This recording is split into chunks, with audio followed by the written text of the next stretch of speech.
General Fix-It was #1, beating Coronation Street and This Is Your Life. Right.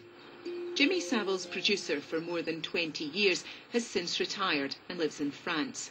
He says he knew his former colleague as well as anyone, which was not very well at all. But he had no reason to suspect him of wrongdoing.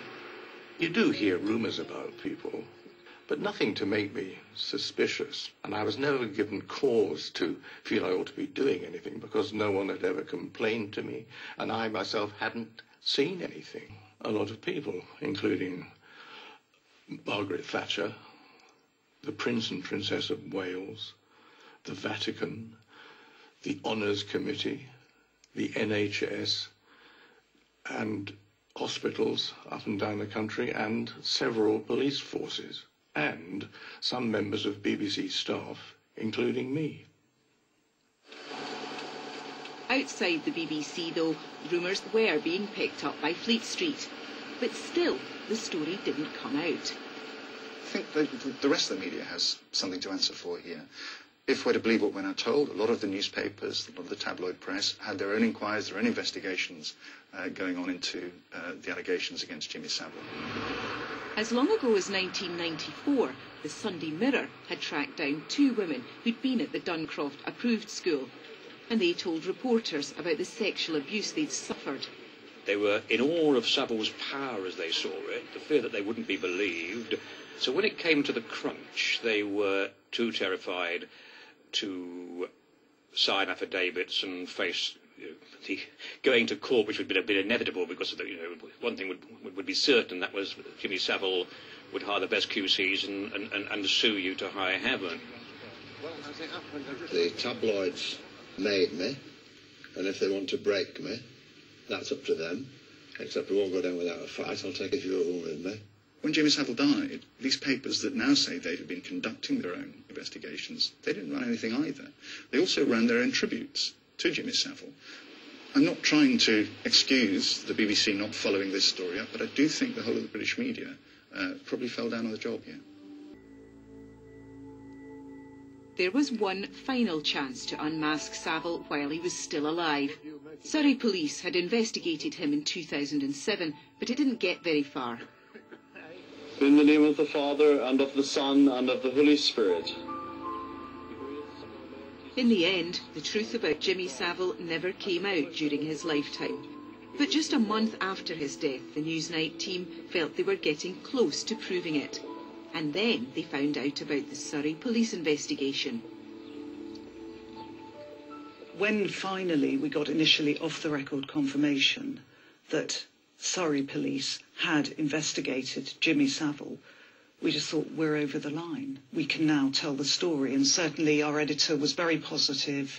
He said basically all systems go. Let's get ready to get this story on air. In an email on November the 25th, Peter Rippon wrote, "Excellent, we can pull together a TX plan. In other words, prepare for broadcast." So there was no doubt in your mind that it was a definite commission? Well, yes, absolutely. We heard, I think, on the PM programme that the BBC was going to broadcast tributes to Jimmy Savile over Christmas, and there was a deep intake of breath from all of us. We assumed that if our programme went ahead, they'd have to pull the tributes. You think you'd made that connection at that point? Oh, immediately, yes. The two couldn't coexist? No way.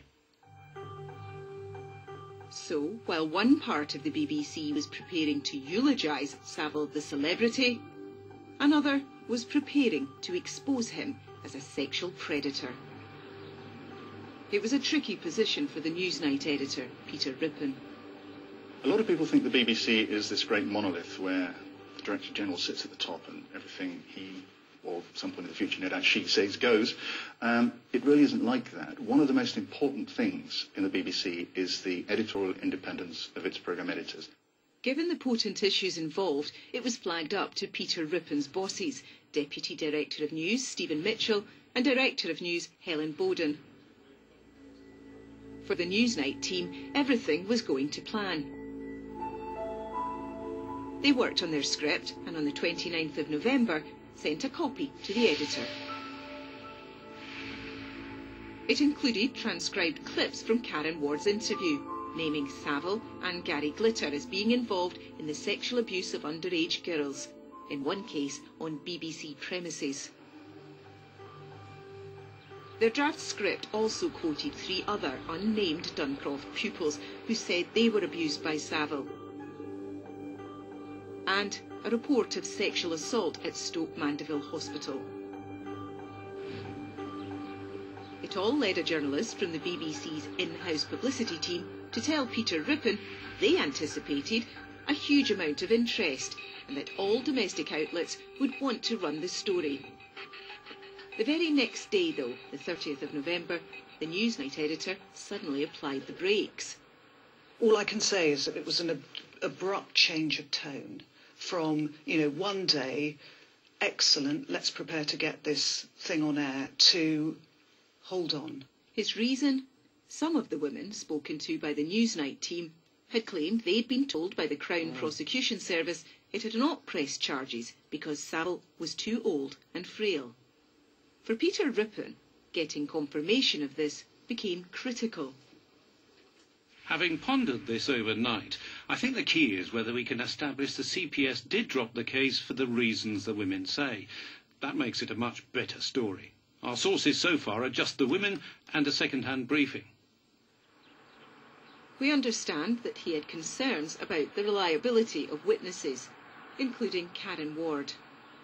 We were in an approved school. This is a school for bad girls.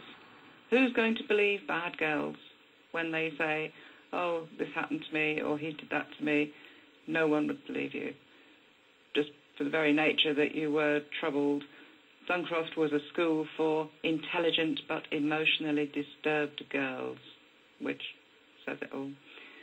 And it also says very loudly that Savile went after very, very vulnerable people. But for editors of programmes like Newsnight, the reliability of witnesses may not be their only concern. How institutions like the police or the Crown Prosecution Service handle cases is also important. One can criticise this all one likes, but a BBC editor with a kind of BBC mindset says, hang on a minute, if we've got a story here about an institution that's failed, then that, in our terms, a serious news and current affairs programme, that's a better story than the allegations alone.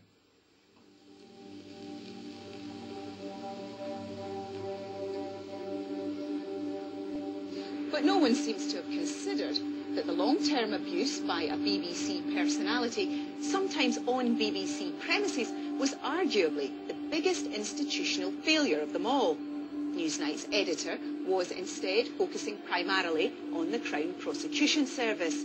His team felt this was an unnecessary obstacle. I was very surprised at this.